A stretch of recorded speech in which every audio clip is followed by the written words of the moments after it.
Welcome to SVGTV's news for Wednesday, December 29th, 2021. I'm Truska Campbell with the details.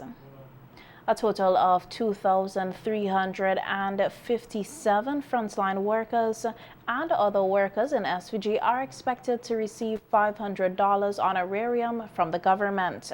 This was announced on radio today by Prime Minister Dr. Ralph Gonsalves. According to the Prime Minister, a decision was expected to be made at Cabinet today on the final number of persons to benefit from the honorarium, which will include volunteers who provide their service on the ground during the volcanic eruption. The list which had been sent to me before was a little confusing to me, so I asked for the list to be put in proper order and cleaned up and the like. And that list which has now been submitted, and I went through it again last night in some detail, about 604 persons at Nemo who had volunteered in a sense more centrally. And then in the 87 shelters, I see 1,653 names, meaning 2,257 persons. The Prime Minister listed the other categories of workers who stand to benefit from the payouts, including more nurses. Police, nurses, well, the nurses have received. Police, but there's some nurses who have done extra special work. The teachers, civil servants, a few prison officers, I believe. You know the number of ordinary people now, also outside of the state administration, who did some volunteering. So I hope that this list is now the quote-unquote proper list. Responding to a call for all civil servants to receive the honorarium, Prime Minister Gonsalves said persons still have to remember that we are still in a pandemic and recovering post-volcanic eruptions. One head of the public sector unions has been calling for honoraria for all employees in the central government. Well, I think that while nobody wants to begrudge everybody getting something additional, particularly in the season, the Christmas season and the season of hoping for the new year, we have to understand that we are in a COVID situation and we're inside of the stage from the volcano.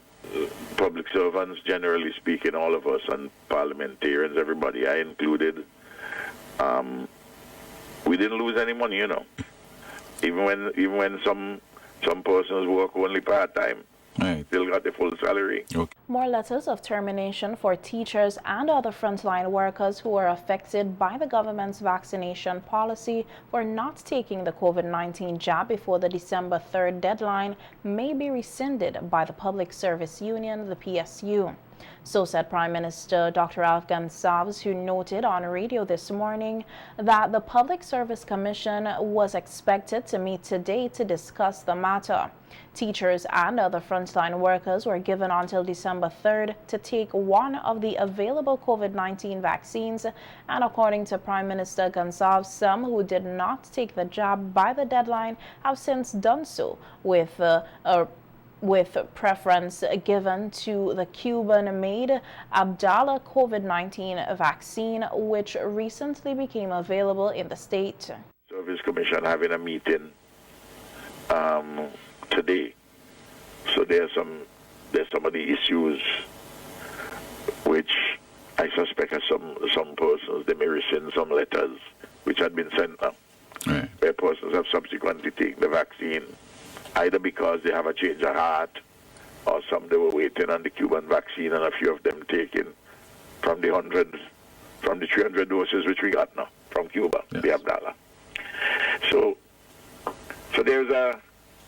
there's a kind of busyish weekend, a busyish couple of days. Last week, Prime Minister Gonsalves said that at least 12 12 letters to teachers who received letters stating that they had abandoned their post had letters rescinded by the PSU after showing proof that they had taken the COVID-19 jab. Following today's meeting, it is not yet sure how many more letters would be rescinded, as the Prime Minister did not give the figures. 7 new COVID-19 positive cases were reported here on Monday, December 27, 2021, from 57 samples collected, resulting in a positivity rate of 12.3%. 5 new rapid antigen positive results were reported from flu clinics on Monday. There are currently no patients admitted for COVID-19 at the Argyle Isolation Facility. However, 14 patients have been admitted to the COVID-19 ward at the Milton Cato Memorial Hospital, 2 of whom are unvaccinated and 12 unvaccinated. No new deaths were recorded over the reporting period. 24 recoveries were, however, noted over the reporting period. 541 cases are currently active, and 81 persons with COVID-19 have died.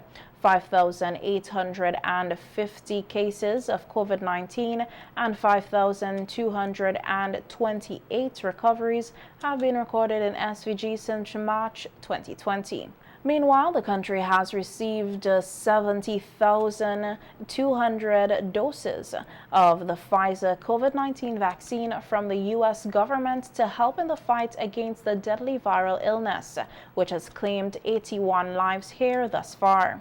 The Pfizer vaccine shipments are part of the United States government's donation of 1.2 billion safe and effective COVID-19 vaccines for the world through the COVID-19 Vaccine Global Access COVAX initiative, to which the United States is the world's largest donor. U.S. Ambassador to Barbados, the Eastern Caribbean, and the Organization of Eastern Caribbean States, Linda Tagliaferro, said the time is now to take advantage of these vaccines to protect yourselves, your family, and your community, noting that we can overcome this pandemic together. The latest donation builds on 24,000 doses of AstraZeneca vaccines delivered here on April 6th. The embassy said, in partnership with the UNICEF and PAHO, the U.S. government, through USAID, is providing resources to reinforce the government of SVG's efforts in risk communication, partner coordination, community engagement, public health information campaigns, and health systems capacity building. The embassy also pledged the U.S. government's commitment to partnering with SVG to end the COVID-19 pandemic, mitigate its devastating social and economic impacts, and build back a better world. An investigation has been launched here into a shooting incident that occurred along the Lomans-Leeward Public Road, which left one man currently warded at the Milton Cato Memorial Hospital in a reportedly stable condition with multiple gunshot wounds about his body. According to reports, at about 7:30 a.m. today, Wednesday, December 29, 2021, a virtual complainant was driving along the Lomans-Leeward Public Road in a motor vehicle P9070, a Suzuki Jeep owned by him. While driving along the said road, some unknown persons reportedly shot at the said motor vehicle, injuring him in the process. The virtual complainant reportedly drove to the Milton Cato Memorial Hospital for medical attention. Investigations in the matter are ongoing, and persons with information that can assist with this investigation are encouraged to contact the Assistant Commissioner of Police in charge of operations at the telephone number 456-1339. That's 456-1339. The officer in charge of Criminal Investigations Department at 456-1810, 456-1810, or any police station or police officer you may be comfortable with. The police say all information received will be treated confidentially. A fisherman, Dave Daniel of Lomans Bay, has expressed concern about the excessive removal of sand from the Lomans beach, which is said to be contributing to the sea erosion in the area. Daniel, who has been living on the beachfront for decades, said that over the years he has seen several changes which are affecting fishermen and persons who use the beach.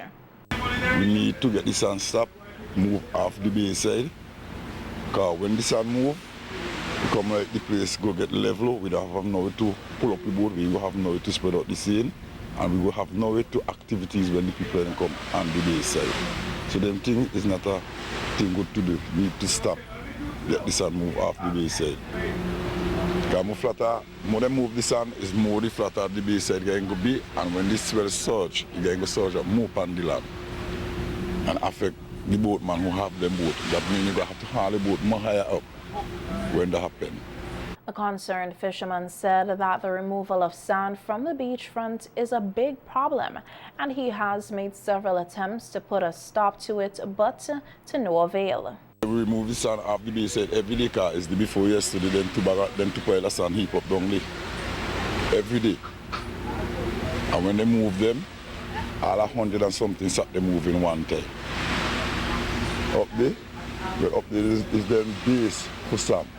When they come up there and they move the sand, and they call out and tell them, don't remove the sand off the base side, go down by the river mouth, then cousin check me too, do me all kind of evil thing on the base side. When he himself check me and tell me he will shoot me all thing. I plan to go in JC's, downstairs JC's, and launch the problem to them anytime I go in town. Daniel relayed that some persons are making it a business to sell the sand to individuals who are into construction. When people, some of the people who bagging up the sand on the beach here, is some of the people who live on the beach, bagging the sand and sell it, come like they're selling it to the other people who build in house. People who build in houses who move in the sand, but people who live on the beach side. It's people who move and live on the bay side, help with moving the sand off the bay side. And them who will moving off the sand off the bay side don't have no seawater property on the bay. I have a seawater property, which is my mother's seawater property. Like I have it in the shed there, and the boat, the whole fixed in. So come like me have a seawater property on me, I cancel about the bay side. This bay side is a bay side I read up since I was small, until I reached 54 years of age, I know about this bay side. And tell me enough for the sand stop move off the bay side. In the World Bank's 2020 report entitled SVG's Building a Sustainable and Resilient Economy, it stated that on the environmental front, a coastal sand mining has ceased, and that it will take some time for the affected beaches to naturally regenerate.